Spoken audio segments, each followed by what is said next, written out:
The telegram was only 3 sentences long, but those 3 sentences destroyed everything. Produce a male heir within 1 year, or lose the ranch forever. She was a widow. Her husband was barely cold in the ground. She had no money, no prospects, and a powerful enemy circling like a vulture, waiting to steal everything she and her husband had built together. The law said she needed a son. The deadline said she had 5 months. The math said it was impossible. So Vanessa Cole did something no respectable woman would ever do. She started approaching men in town, strangers, asking for help with her impossible problem. Word spread. She became a scandal, a laughingstock. The whole territory whispered about the desperate widow who had lost her mind. But there was one man she never thought to ask.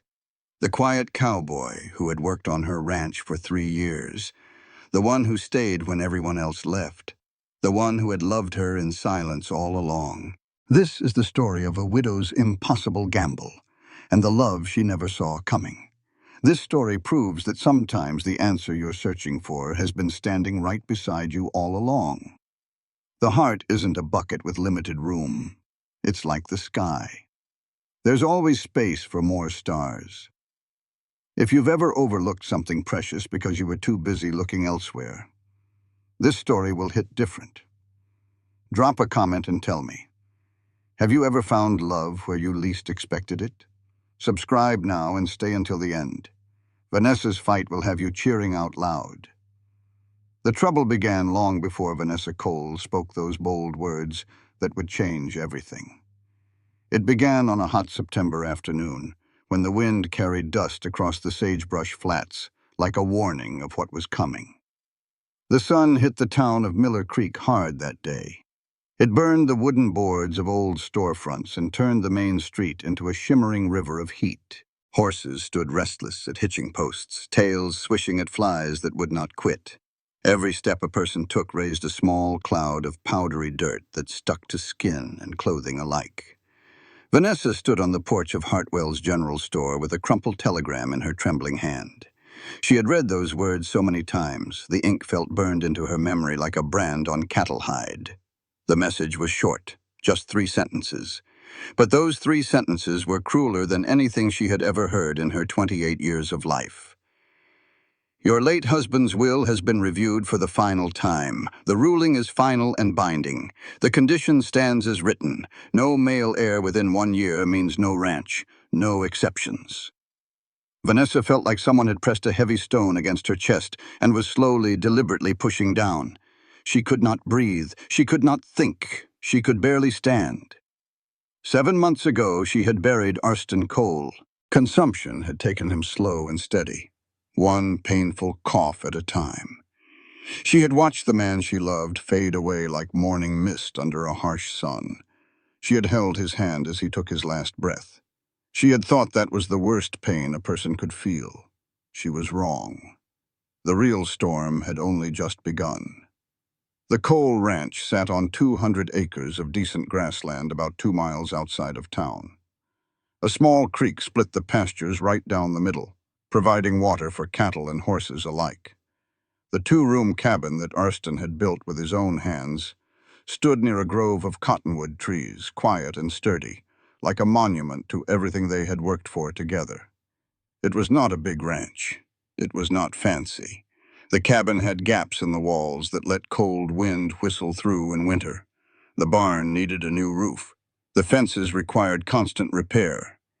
But it was hers. Or at least it was supposed to be hers. Arston's brother back east, a man named Calvin Cole, who had never set foot on Wyoming soil, had challenged the will the moment he smelled opportunity. He had lawyers. He had money. He had connections to judges who believed that land should pass to a man, not to a woman alone. And now, after 7 months of legal battles that had drained what little savings Vanessa had left, the judge had added the cruelest condition of all. Produce a male heir within 1 year or forfeit the property to the next male relative in line. Vanessa crumpled the telegram tighter in her fist. How in the world was she supposed to do that? She was a widow. She had no husband. She had no prospects. and she had exactly 5 months left before the deadline arrived. The wooden boards of the porch creaked behind her. Vanessa did not need to turn around to know who was approaching. She recognized those footsteps, smooth, confident. The walk of a man who had never worked a hard day in his life, but acted like he owned everything he touched. Thatcher Voss stepped into the afternoon light with a smile that never quite reached his cold blue eyes. At 35 years old, Thatcher was handsome, in the way a rattlesnake was beautiful, dangerous, sleek, something you admired from a distance but never wanted to get close to. He wore clean boots that had never seen mud. A gold watch chain dangled from his vest pocket. His dark hair was slicked back with too much oil, shining in the sunlight like something artificial. His father, Cornelius Voss, owned half the businesses in Miller Creek and wanted to own the other half too. The Cole Ranch sat right in the middle of land the Voss family had been trying to acquire for years. "Mrs. Cole," Thatcher said smoothly, tipping his hat with exaggerated politeness. "I heard the will contest did not go your way. Such a shame." Vanessa forced herself to meet his gaze without flinching. "You heard correctly." Thatcher clasped his hands behind his back and rocked on his heels like a man with all the time in the world. "My father asked me to extend an offer. A fair price for the ranch. Considering your situation, it might save you some trouble down the road. It is not for sale." Thatcher's smile widened just a fraction. "Not today, perhaps. But Mrs. Cole, next August comes quicker than you think, and folks talk. They say you do not have many prospects for meeting that particular requirement." Heat rose in Vanessa's face. She felt it burning her cheeks, spreading down her neck. Thatcher saw it. He enjoyed it. The Voss family had wanted Cole land for over a decade. Arston had refused to sell when he was alive. Now they were circling like vultures over a wounded animal, waiting for her to collapse so they could pick her bones clean. "Good day, Mr. Voss," Vanessa said through clenched teeth. She stepped off the porch and walked toward her horse tied at the hitching post. Thatcher's voice followed her like a shadow she could not shake. "I will be waiting, Mrs. Cole. When you are ready to be reasonable, you know where to find me." Vanessa climbed onto her horse without looking back. She kicked the animal into a trot and did not slow down until she was well outside of town, away from prying eyes and wagging tongues. Only then, alone on the dusty road with nothing but sagebrush and sky for company, did she allow the tears to fall. The ride home felt longer than usual that day. Vanessa stared across the dry grasslands, watching dust devils spin in the distance, trying to push away the wave of fear threatening to drown her. Produce a male heir within 1 year. The words echoed in her mind like a death sentence. She was 28 years old. Her husband was dead. She had no family of her own left, no parents, no siblings, no one to turn to. The few men in town who might have considered courting a widow had already made their intentions clear. They wanted the ranch, not her, and marriage to any of them would mean handing control to a husband, which was just another way of losing everything. But without a child, without a son, she would lose the ranch anyway.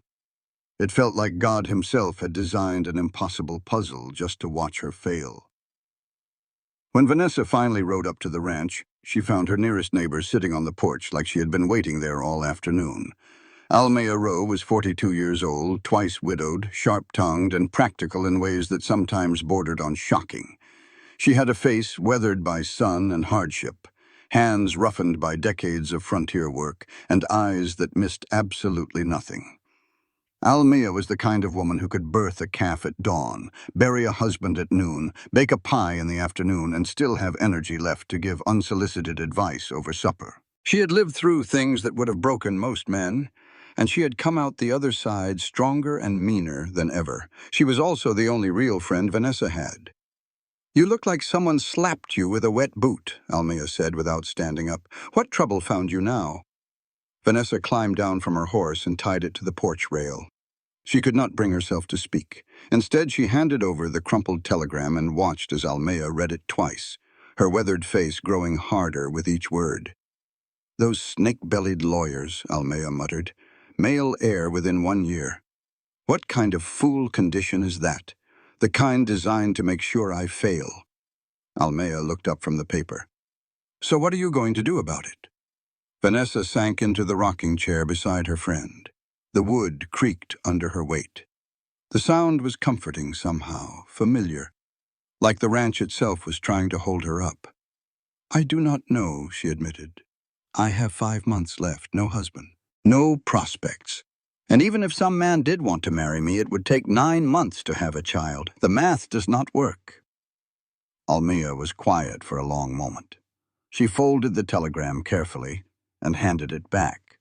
Then she leaned forward in her chair with a look in her eyes that Vanessa had learned to recognize.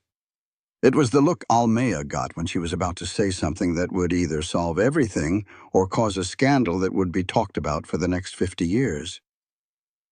You know, Almea said slowly, there is another way to think about this problem. What do you mean? Almea's voice dropped low, even though there was no one around to hear. The will says you need a male heir. It does not say you need a husband first. Vanessa stared at her friend. The words took a moment to sink in.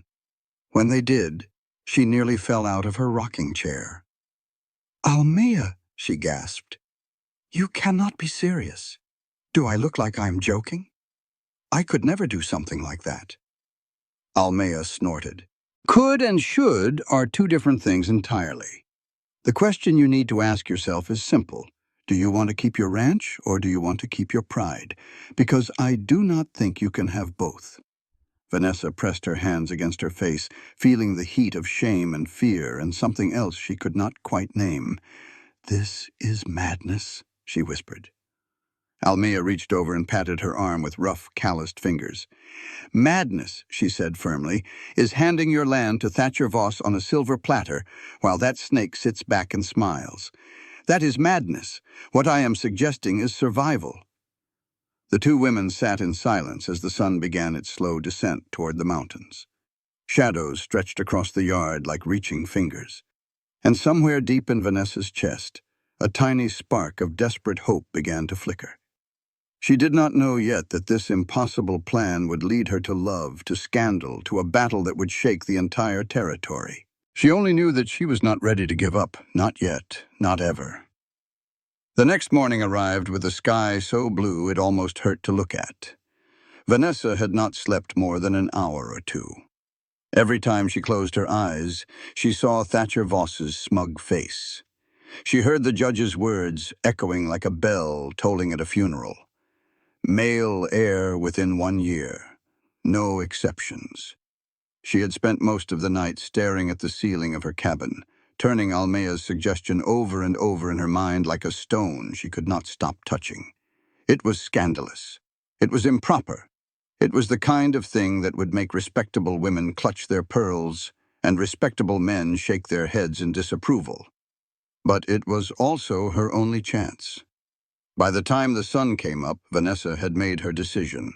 She would at least try. She would at least explore the possibility.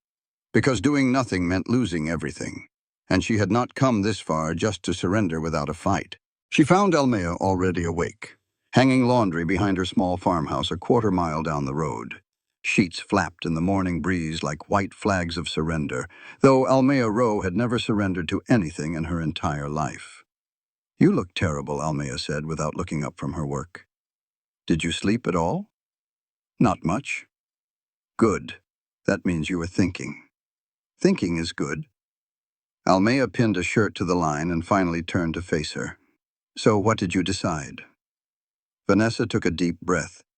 She felt like she was standing at the edge of a cliff, about to jump into water she could not see the bottom of. I decided you might be right, she said quietly. I need to at least consider the possibility. Almea's weathered face broke into something that might have been a smile. Now you are talking sense. Come on inside. We have got planning to do. The two women sat at Almea's kitchen table, which was covered with a checkered cloth that had seen better days. A pot of coffee sat between them, strong enough to wake the dead. First things first, Almea said, pouring 2 cups. You need to understand what we are looking for here. You do not need a husband. Husbands come with complications, opinions, legal rights to your property. What you need is a man willing to help you meet this requirement without expecting anything permanent in return. Vanessa wrapped her hands around the warm coffee cup. When you say it like that, it sounds almost reasonable. That is because it is reasonable. Almia took a sip of her coffee. Half the children in this territory were conceived before any wedding vows were spoken. You think every baby born out here waited politely for a preacher to give permission? Please. Life on the frontier does not work that way. But how would I even find someone willing to agree to something like this? Almea set down her cup with a determined thunk. That is what we are going to figure out. Now let us think about this logically. You need a man who is healthy, strong, and not likely to cause problems afterward. Someone trustworthy enough to keep his mouth shut. Someone who does not have a wife already or a sweetheart who might come after you with a shotgun. Vanessa almost laughed despite her nerves. You make it sound like buying livestock. In some ways, it is not that different. Almea's eyes twinkled with dark humor. Except livestock cannot break your heart or steal your ranch. They spent the rest of the morning making a list. Every unmarried man in Miller Creek and the surrounding area went under consideration. Almea knew everyone's business and she shared it freely. Crawford Boone, the blacksmith. He was strong as an ox, could bend iron bars with his bare hands. But he smelled like smoke and sweat, even after a bath, and he had a laugh that sounded like a donkey being strangled. Sheriff Sutton Hale. Responsible, upstanding, the kind of man mothers wanted their daughters to marry. But he was so proper he probably asked permission before holding his own hat, not the type to agree to anything improper under any circumstances. Old Peterson, the seed merchant. Definitely not. He was 62 years old and had a cough that rattled his whole body. The Grady brothers, Foster and Samuel. One was 19 and still had pimples. The other was 23, but so religious he fainted during the mention of anything improper. By noon, they had gone through every name Almea could think of, and none of them seemed right. This is impossible, Vanessa said, pushing the paper away in frustration. Every man in this territory is either married, ancient, or completely unsuitable. Almea drummed her fingers on the table, thinking. There is one name we have not discussed yet. Who? Bridger McCallan. Vanessa blinked. The ranch hand? The one who works for me? The same. Almea, he is practically a boy. He is 26 years old. You are 28. That is not a boy. That is a grown man in his prime. Almea leaned forward. Think about it. He is strong, healthy, quiet as a church mouse. He has worked on your ranch for 3 years now. He stayed on after Arston died when he did not have to. Why do you think that is? Vanessa frowned. She had never really thought about it before. Bridger had always just been there, a steady presence in the background of her life. He fixed fences. He tended cattle.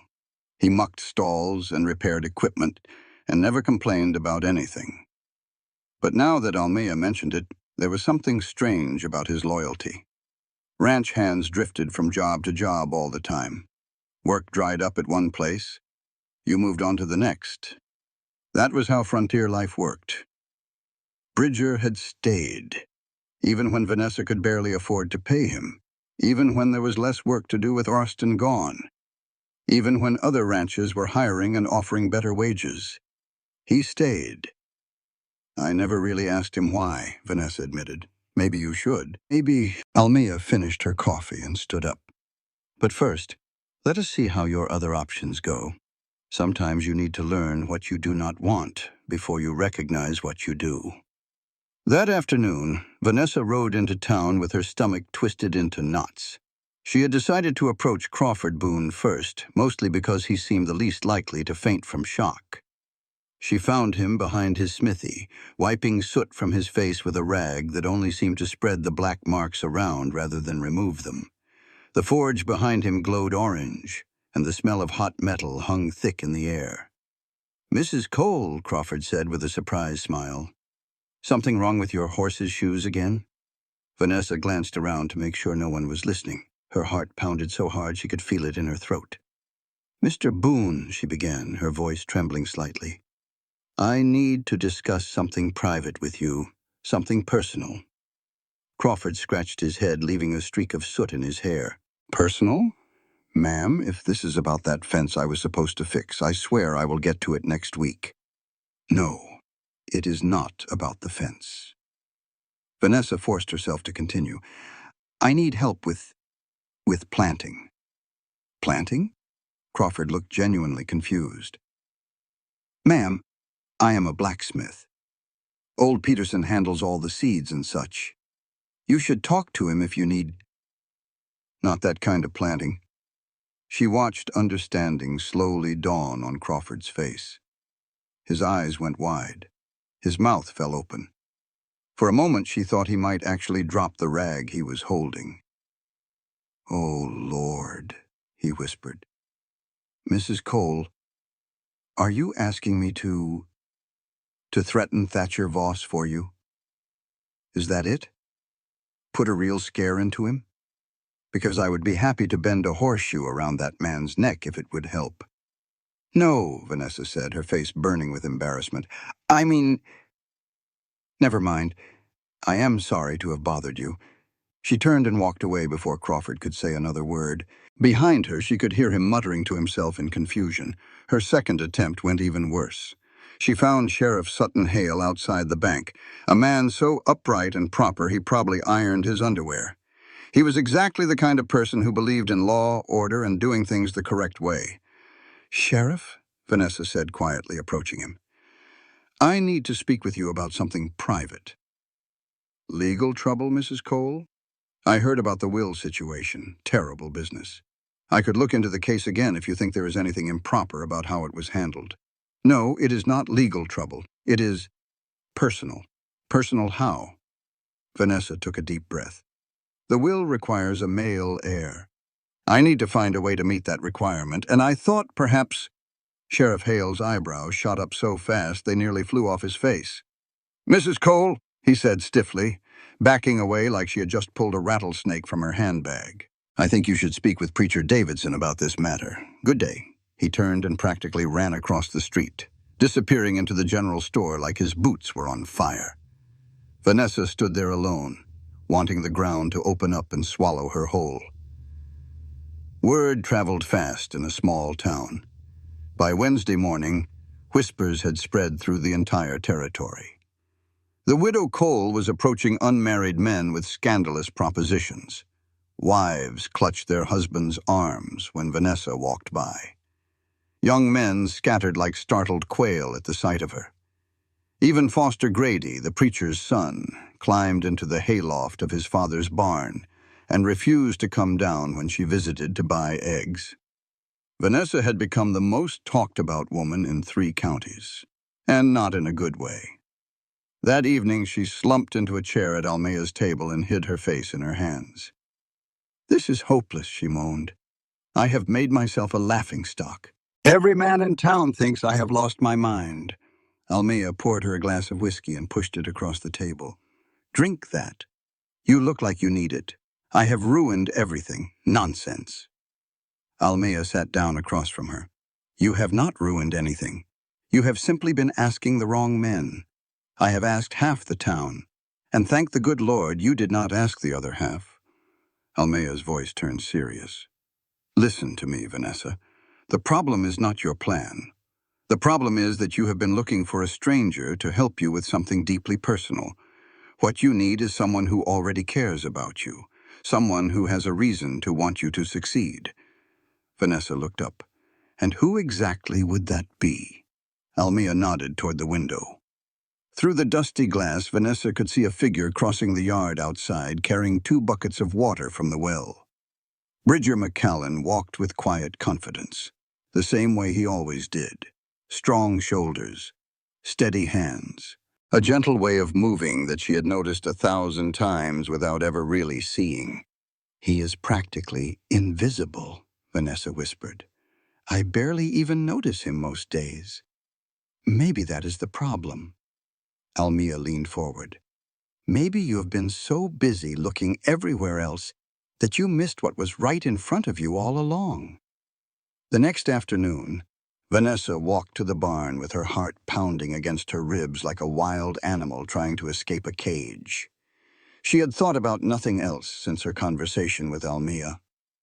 Bridger McCallan, the quiet cowboy who had been part of her life for 3 years.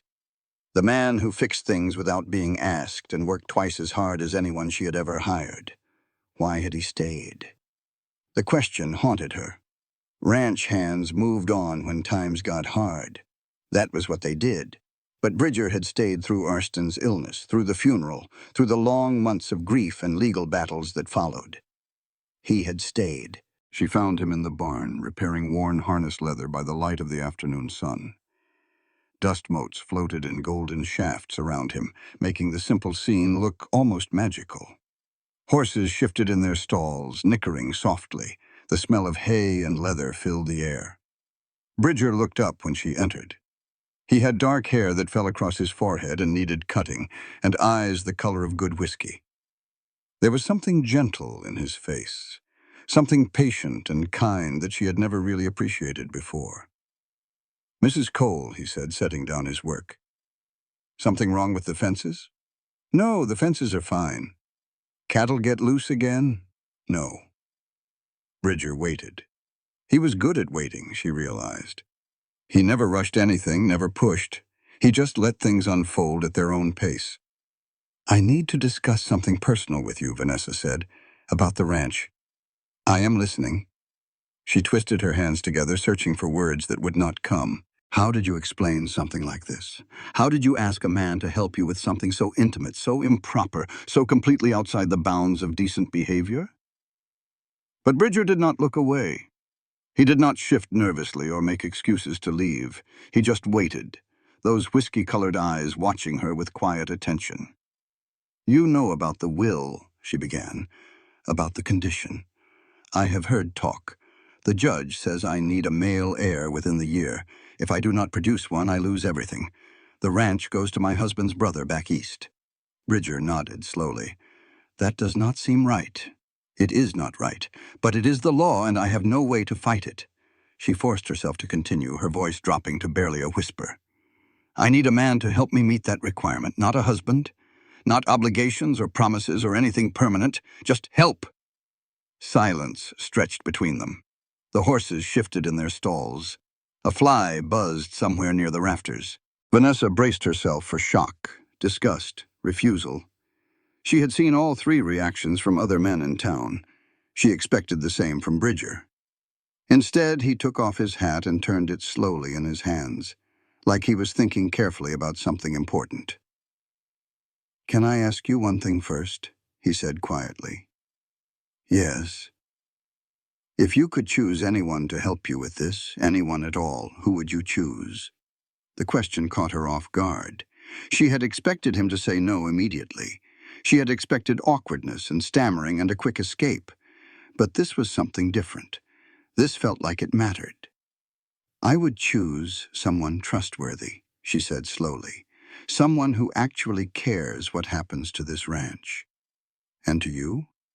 She met his eyes. "Yes, and to me." Bridger set his hat on the workbench beside him. He took a breath like he was gathering courage he had kept hidden for years, and then he said something that changed everything. "Mrs. Cole," he began, "Vanessa, I have cared about you since the day I was hired onto this ranch. I stayed on after your husband died because I wanted to. Because you were here. Because for the first time in my life, this place felt like home." Vanessa's breath caught in her throat. "I never said anything," Bridger continued, "because it was not proper. You were married. You were grieving. But I stayed because I could not imagine being anywhere else. I could not imagine not seeing you every day, even if it was just from a distance." He stepped closer, close enough that she could see the way his hands trembled slightly despite his calm voice. "If you are asking me for help," he said, "there is nothing I would not do for you. Nothing in this world." Something shifted in the air between them. Something deep and real and frightening in the best way possible. It felt like the first warm breeze after a long winter, unexpected and full of promise. "Are you sure?" Vanessa whispered. "I have never been more sure of anything." That evening, they sat together on the porch of her cabin and watched the sun go down behind the mountains. The sky turned orange, then pink, then deep purple, as stars began to appear one by one. They talked for hours, really talked, in ways they never had before. Bridger told her about growing up in Missouri, about losing his parents young, about drifting from ranch to ranch looking for somewhere he belonged. She told him about her own childhood, about meeting Erston, about the dreams they had shared for this land. By the time the moon rose high and bright overhead, something had changed between them. Not just an agreement, not just a plan, something deeper, something that felt like the beginning of love. But trouble was coming. Vanessa could feel it in her bones. Because 3 miles away in town, Thatcher Voss was also making plans. And his plans did not include letting Vanessa Cole keep her ranch, no matter what she had to do to save it. The very next morning, Thatcher visited the county clerk's office. He filed paperwork challenging any marriage Vanessa might enter into, claiming it would be fraudulent if performed solely to meet the will's requirements. He visited the territorial judge and suggested that certain legal fees might be in order if the court wanted to keep things running smoothly. He spread rumors through town that Vanessa Cole was desperate and unstable, that any man who associated with her would be marked as improper, that anyone who helped her would face consequences. Thatcher Voss was not going to lose. Not to a woman, not to anyone. And he had no idea that the quiet cowboy he had always dismissed as unimportant was about to become his biggest obstacle. A week after their conversation in the barn, Bridger McCallan asked Vanessa Cole to marry him. It was not a grand proposal. There were no flowers or fancy speeches or musicians playing in the background, just two people standing by a creek at sunset, watching the water catch the last golden light of day. "I want to do this right," Bridger said, "not just for the land, not just to meet some legal requirement. I want to marry you because I love you.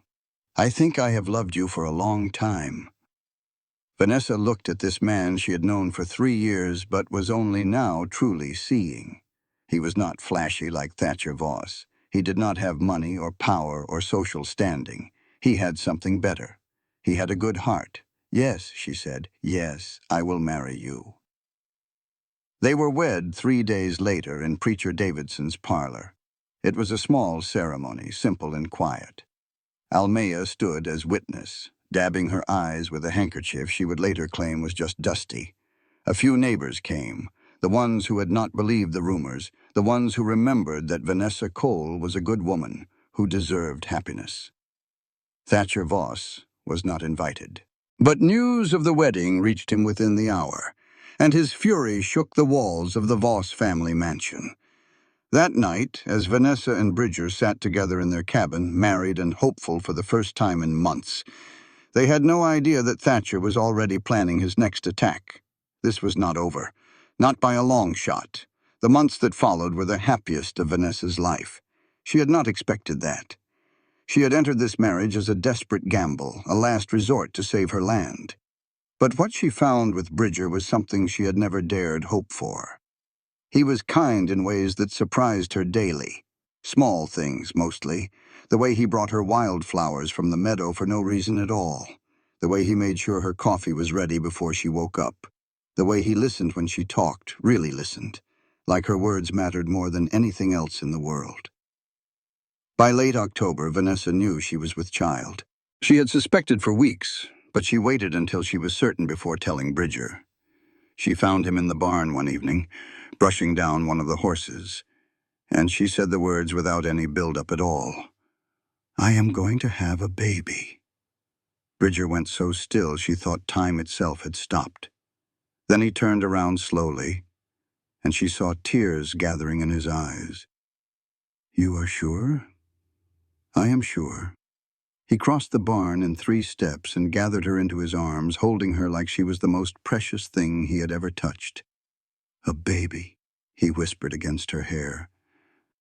"Our baby. Our baby," she agreed. For a few weeks everything felt perfect. The ranch work continued, cattle were tended, fences were repaired, life went on. But Vanessa and Bridger moved through their days with a new lightness, a secret joy that colored everything they did. Then the trouble started. Thatcher Voss had not been idle since the wedding. He had spent his time carefully, methodically, building a case against Vanessa that would destroy everything she had fought for. In November, a letter arrived from the territorial court. Vanessa opened it with trembling hands while Bridger stood beside her, his face tight with worry. "Dear Mrs. McCallan," the letter began. Using her new married name felt strange, unfamiliar. "It is the finding of this court that questions have been raised regarding the legitimacy of your recent marriage. Evidence suggests the union was entered into solely to circumvent the conditions of the late Arston Cole's will. A hearing has been scheduled for December 15th to examine these claims. If the marriage is found to be fraudulent, it will be annulled and all associated property claims will be dismissed." Vanessa read the letter twice before the words fully sank in. "They are trying to say our marriage is not real," she said, her voice hollow. "Who filed this challenge?" She did not need to see a signature to know the answer. Thatcher Voss. Bridger took the letter from her hands and read it himself. His jaw tightened. His eyes went hard in a way she had never seen before. "We will fight this," he said firmly. "Our marriage is real. Our love is real. No court can take that away." But Vanessa knew it was not that simple. Thatcher had money. He had lawyers. He had the ear of judges who had already shown they were willing to rule against her. "What if we lose?" "We will not lose." "Bridger, what if we do?" He put his hands on her shoulders and looked directly into her eyes. "Then we will find another way. We will not give up. We will not let them win. Do you hear me?" She nodded slowly. "I hear you." But late that night, while Bridger slept beside her, Vanessa lay awake staring at the ceiling.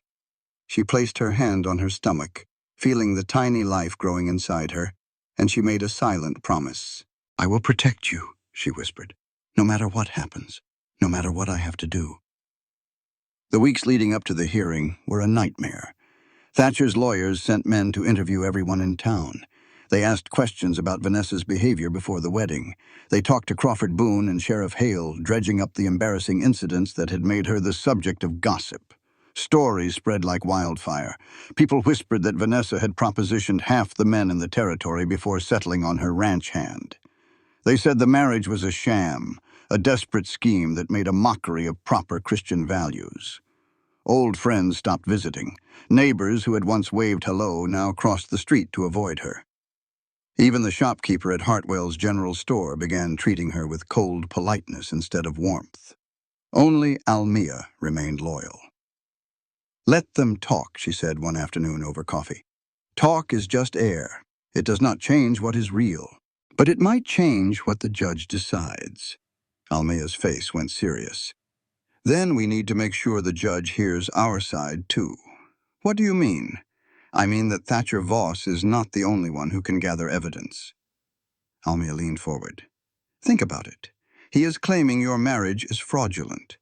That means he needs to prove you and Bridger do not truly care for each other. But anyone with eyes can see that boy looks at you like you hung the moon. The testimony of love was not going to be enough to convince a biased court.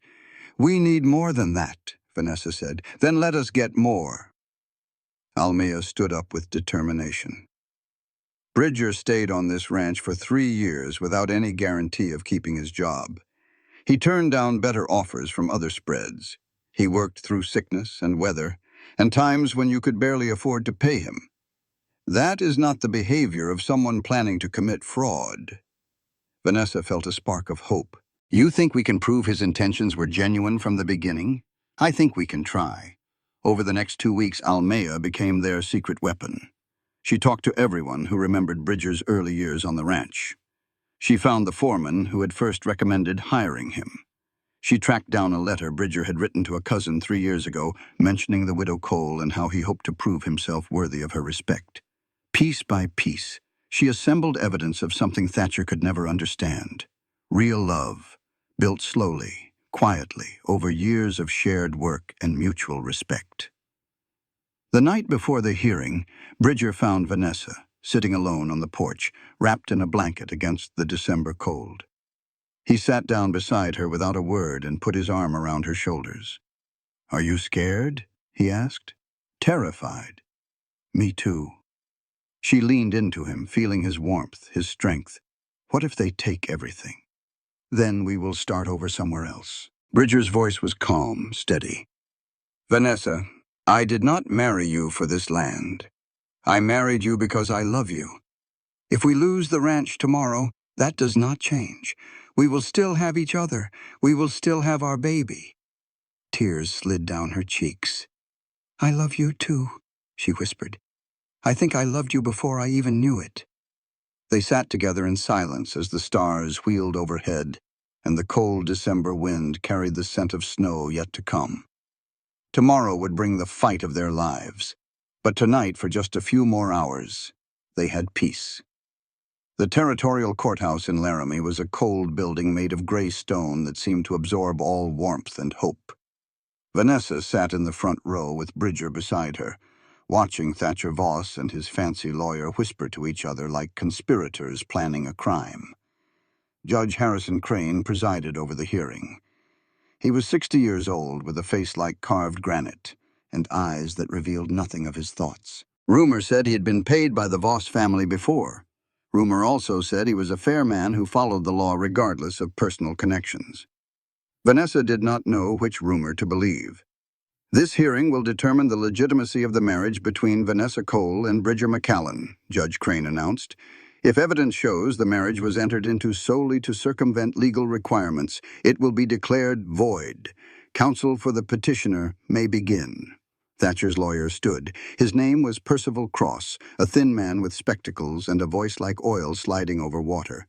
"Your Honor," he began, "the facts of this case are simple. Mrs. Cole faced a legal deadline requiring her to produce a male heir. Rather than accept the consequences of failing to meet that deadline, she approached numerous men in town with improper proposals. When those attempts failed, she settled on her own ranch hand, a man with no property and no social standing, and married him in haste." Cross turned to face the courtroom gallery, playing to the audience. "This is not a marriage born of love. This is a calculated scheme to defraud the rightful heir to the Cole estate. We call Crawford Boone as our first witness." Crawford came forward, looking uncomfortable in his Sunday clothes. He shifted from foot to foot as Cross questioned him about Vanessa's visit to the smithy. "Did Mrs. Cole approach you with an unusual request?" Crawford scratched his head. "Well, she asked about planting. I thought she meant crops, but you later understood she meant something else?" "I suppose so. But I never did figure out exactly what." She ran off before she explained proper. Laughter rippled through the gallery. Judge Crane silenced it with a look. Sheriff Hale was called next. He testified that Vanessa had approached him with something personal that he found improper enough to send her away. "And did you form an opinion about Mrs. Cole's mental state at that time?" Hale shifted uncomfortably. "I would not say she was of unsound mind. Just desperate, I suppose, like someone who did not know which way to turn." "Desperate," Cross repeated significantly. "Desperate enough to marry a man she barely knew just to keep her land?" I could not speak to that. Cross called 3 more witnesses, each painting a picture of Vanessa as a scheming woman willing to do anything to hold on to property that should rightfully pass to a man. By the time Almea was called to testify for the defense, Vanessa felt like she was drowning. But Almea did not drown. Almea fought. "You have known Mrs. Cole for how long?" their lawyer, a young man named Thomas Webb, asked. "Going on 6 years now." "And you have observed her relationship with Mr. McCallan?" "I have." Almea's voice was strong and clear. "I have watched that man work on her ranch for 3 years. I have seen him stay when others would have left. I have seen him look at her with the kind of devotion you cannot fake," Cross objected. "Speculation about what the witness believes she saw." Judge Crane overruled him.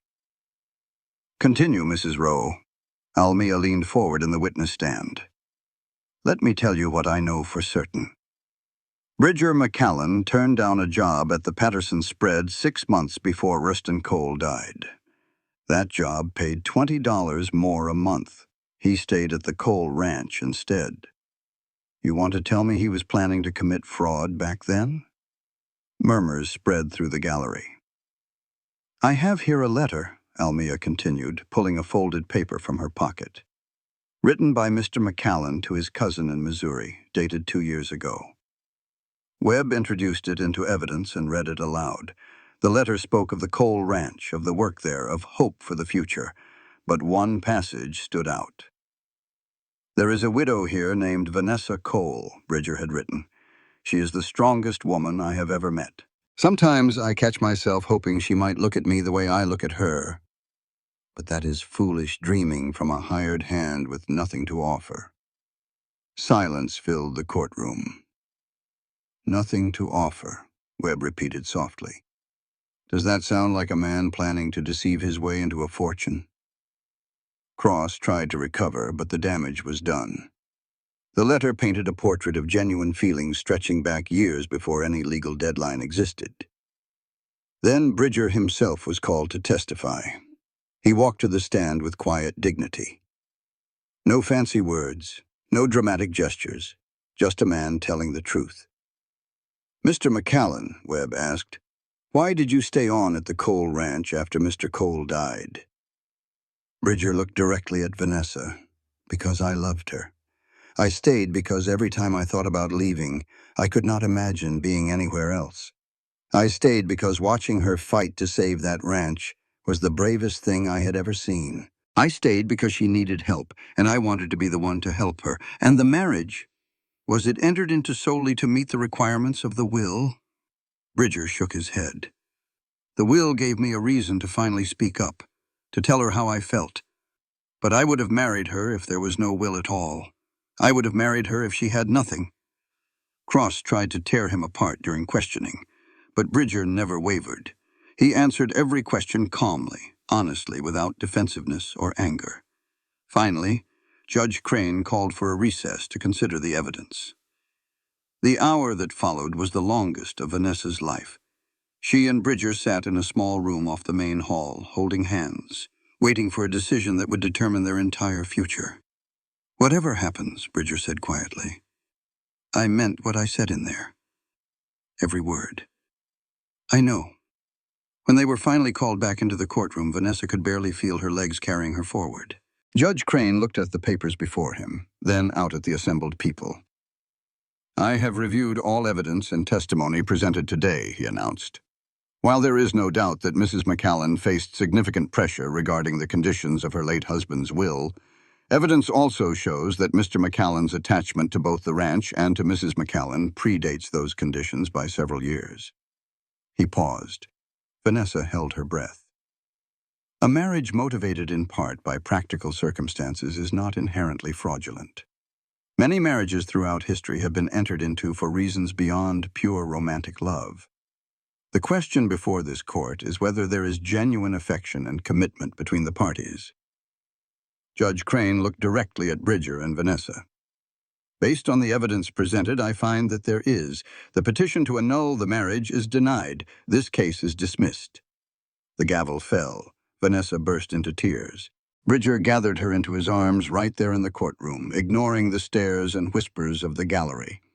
Across the room, Thatcher Voss stood frozen, his face red with fury. His lawyer whispered something in his ear, but Thatcher shook him off. This is not over, Thatcher announced loudly. That ranch will be mine, one way or another. Then he stormed out of the courthouse, slamming the door behind him. But Vanessa barely heard him. She was too busy crying with relief, too busy holding on to the man she loved. Too busy thanking God for small miracles and big ones. They had won this battle. But the war was far from over. January arrived with ice on the windows and tension in the air. The legal victory had been sweet, but it had also made Thatcher Voss more dangerous than ever. A man like that did not accept defeat gracefully. He nursed grudges like fine wine, letting them ferment until they turned poisonous. Vanessa's pregnancy progressed normally, but she found herself jumping at shadows, looking over her shoulder, expecting trouble around every corner. Bridger sensed her unease. He started keeping a rifle by the front door. He made sure the barn was locked every night. He rode the property boundaries more often, watching for anything out of place. "Something is coming," Vanessa told Almea one afternoon. "I can feel it." "Thatcher is a coward," Almea said.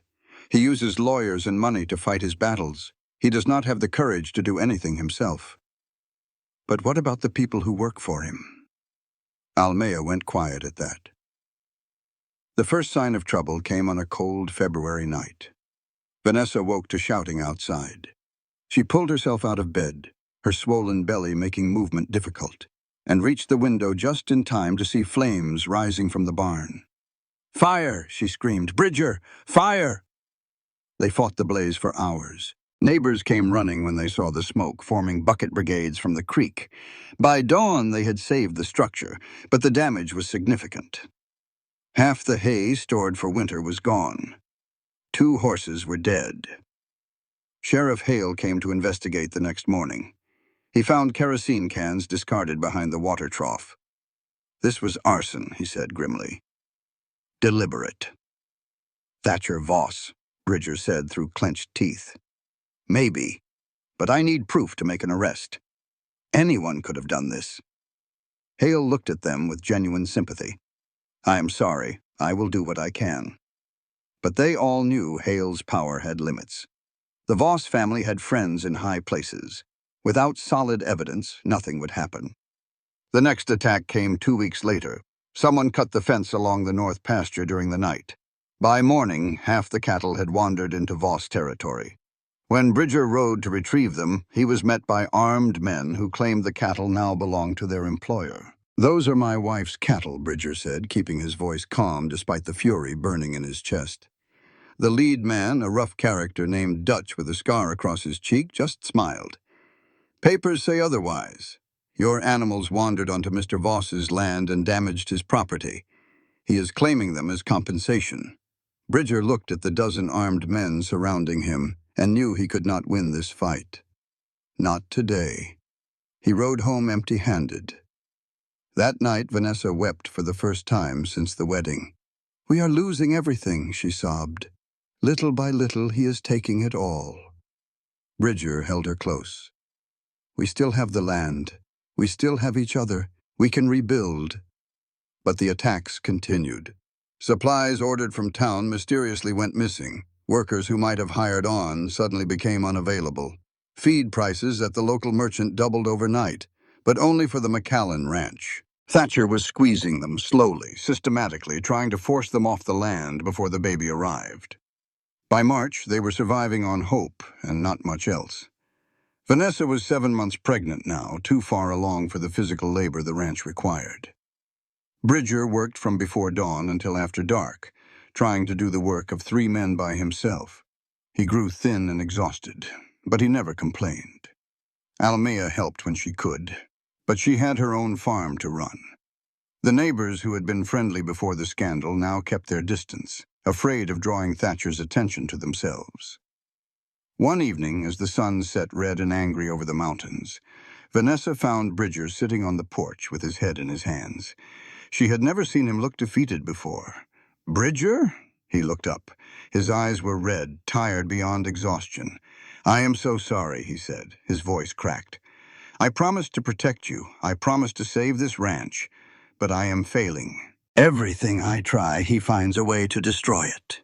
Vanessa sat down beside him, her large belly making the movement awkward. "You have not failed. Look around us. The cattle are gone. The barn is half burned. We cannot afford feed for the horses. In a few months, there will be nothing left. We will still have each other." Bridger shook his head. "That is not enough. You deserve more than a broken-down ranch and a husband who cannot provide for his family."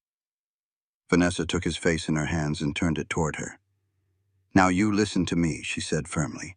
"I did not marry you for cattle or barns or money. I married you because you were the only person who stayed when everyone else left. I married you because you saw me, really saw me, when I felt invisible to the rest of the world. Her voice softened. "We might lose this ranch. We might lose everything we own. But as long as I have you and this baby, I have everything that matters. Do you understand me?" Bridger looked at her for a long moment. Then something shifted in his face. The defeat faded, replaced by something harder, something determined. "You are right," he said. "I have been thinking about this wrong. I have been trying to protect what we have instead of fighting for what we deserve." "What do you mean?" "I mean that Thatcher Voss has been playing by his rules this whole time. Maybe it is time we started playing by ours." That night, they began to plan. Not defense, not survival, counterattack. Bridger's plan was simple but risky. Thatcher Voss had spent months hiding his crimes behind middlemen and legal technicalities. He was careful. He never left evidence that could be traced directly to him. But careful men grew confident over time, and confident men made mistakes. "All we need is one piece of proof," Bridger explained. "One witness willing to talk. One document that shows his involvement. Something solid the sheriff cannot ignore. And how do we get that? We watch, we wait.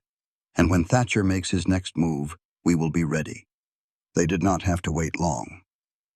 In early April, word spread through town that Cornelius Voss, Thatcher's father, was planning to buy up several struggling ranches in the area. A meeting was scheduled at the Voss mansion to discuss terms with interested sellers.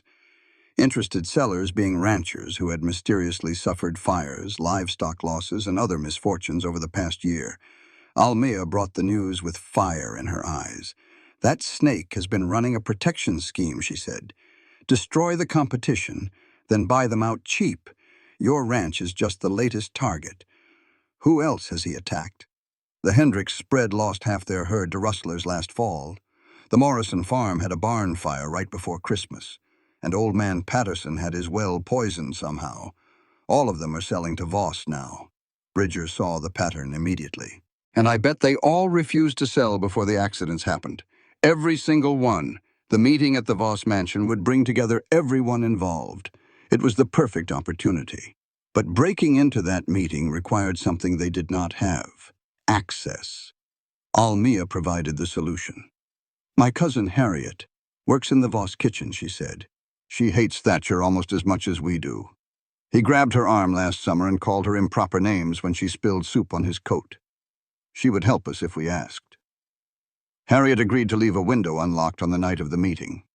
She also told them exactly where the study was located and what time the discussions would take place. The night arrived cold and clear. Bridger rode alone to the Voss property, leaving Vanessa home despite her protests. "You are 8 months pregnant," he said firmly. "I will not risk you or the baby. Almia will stay with you. If I am not back by midnight, send the sheriff. Be careful." He kissed her forehead. "I have too much to live for to be anything else." The Voss mansion sat on a hill overlooking the valley, a monument to wealth built on the suffering of others.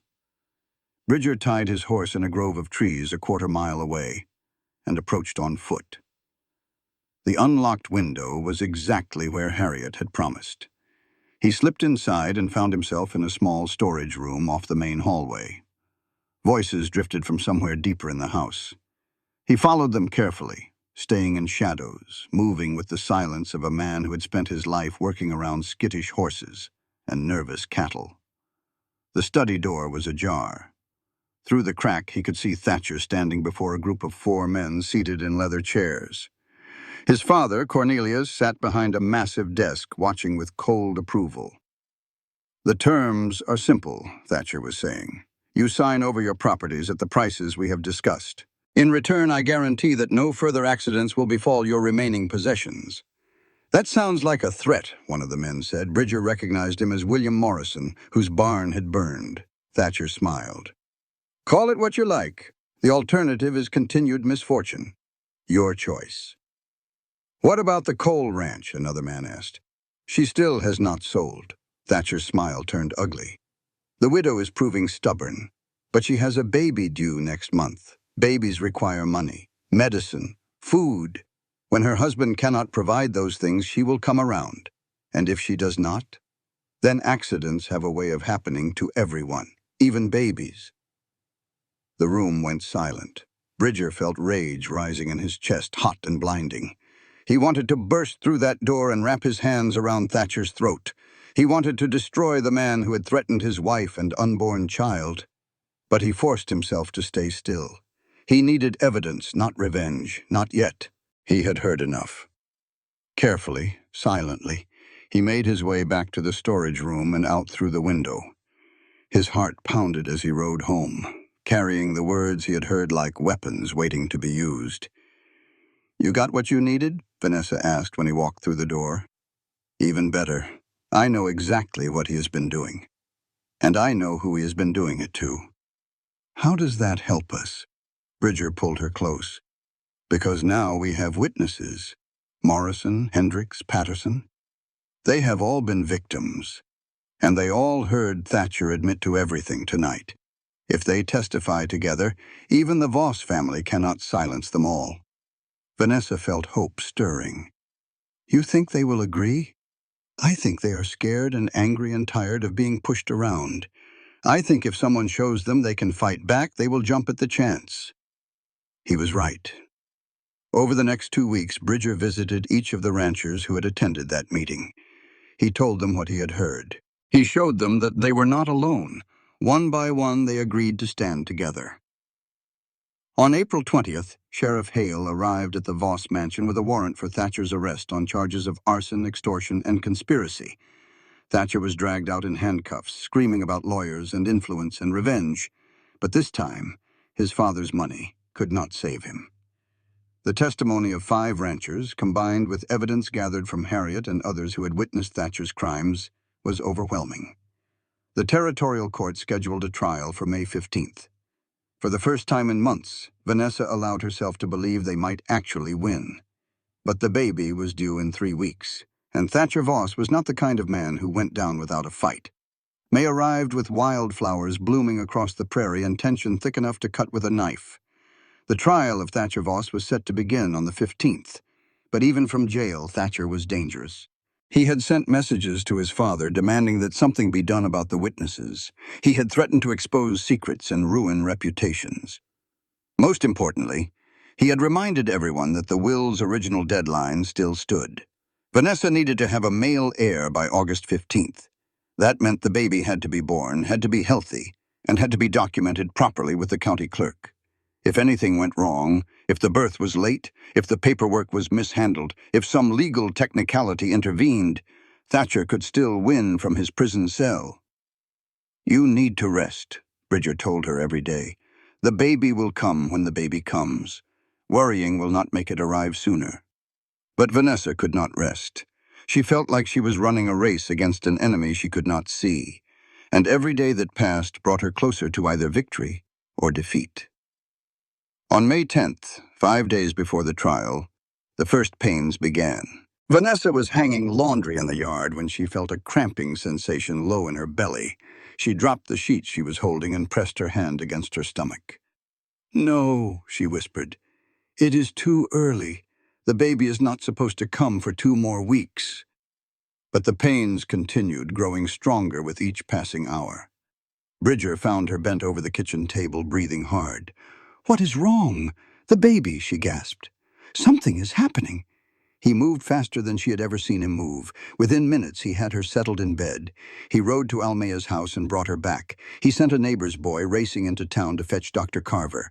"Stay calm," Almea instructed, taking charge like she always did.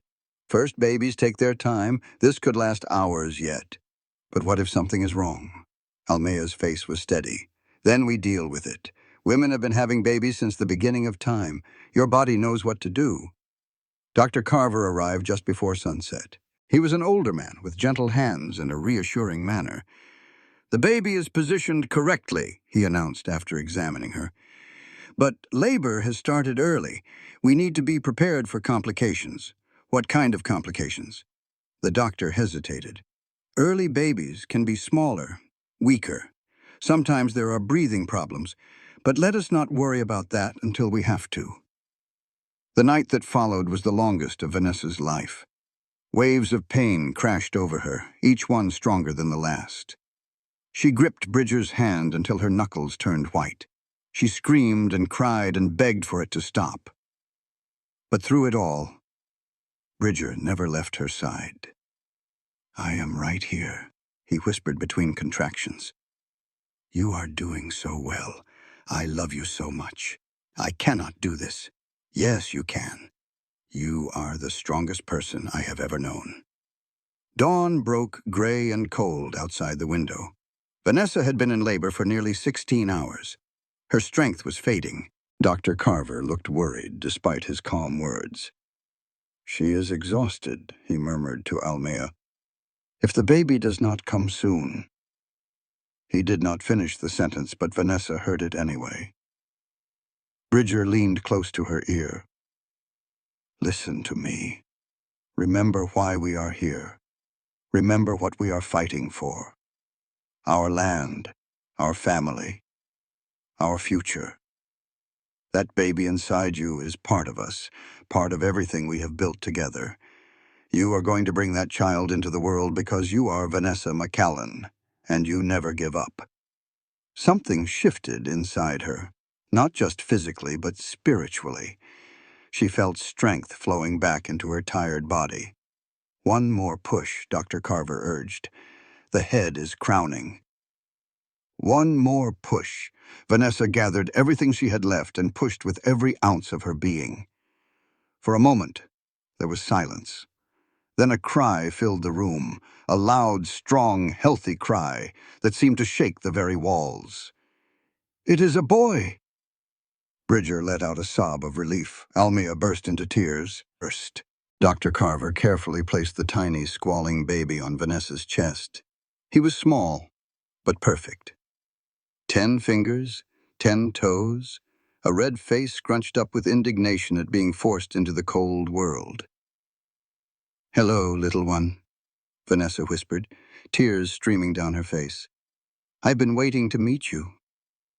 Bridger leaned down and kissed her forehead, then looked at his son with wonder. "He is beautiful," he breathed. "He is the most beautiful thing I have ever seen." The baby had arrived. The requirement was met. The deadline could be satisfied. But there was still work to be done. "We need to register the birth with the county clerk," Almea said briskly. "Get it documented properly before anyone can challenge it." "I will ride into town right now," Bridger said. He kissed Vanessa and the baby one more time, then ran for his horse. By noon, the paperwork was filed. The birth certificate listed the child as Riston Bridger McCallan, born May 11, 1874. Male. Every requirement of the will had been met. When Thatcher Voss heard the news in his jail cell, he reportedly flew into a rage so violent the guards had to restrain him. But there was nothing he could do. The widow had won. The trial of Thatcher Voss began on May 15th, exactly as scheduled. Vanessa watched from the gallery with baby Arston sleeping in her arms. Bridger sat beside her, his hand resting protectively on her shoulder. Almea was on her other side, grinning like a cat who had finally caught the mouse. The evidence against Thatcher was overwhelming.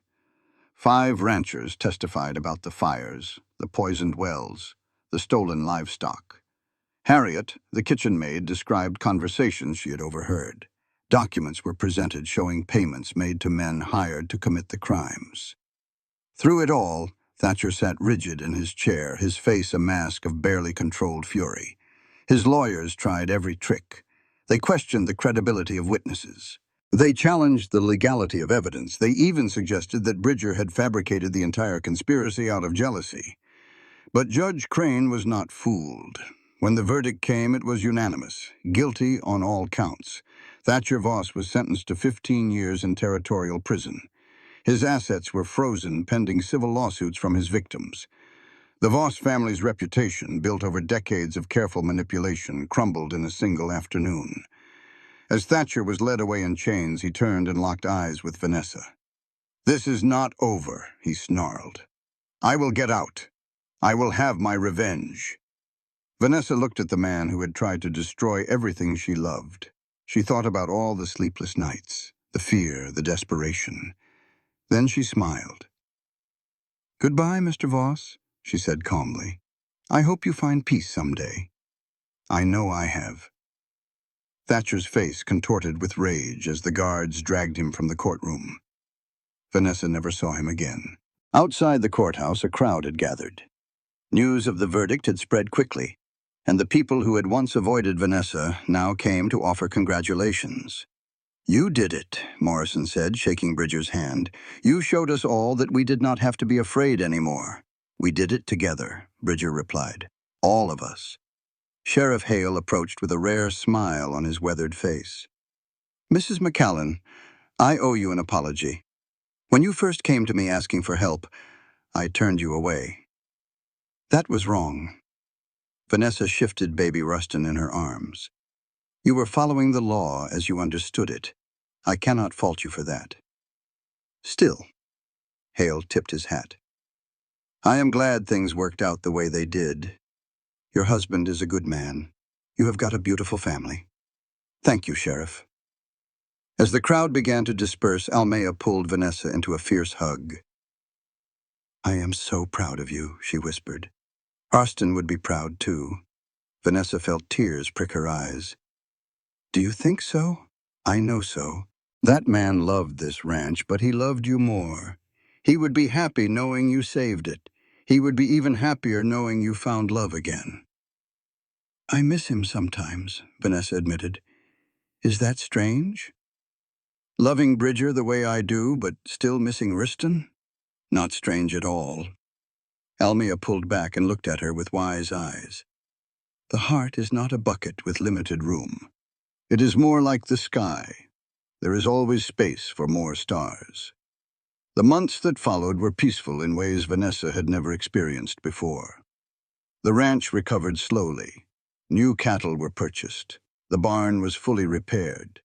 Fences that had been neglected during the crisis were replaced with fresh wood. But the real changes were quieter, deeper. Bridger proved to be a devoted father, spending hours with baby Rustin, teaching him about horses and cattle and the land that would someday be his.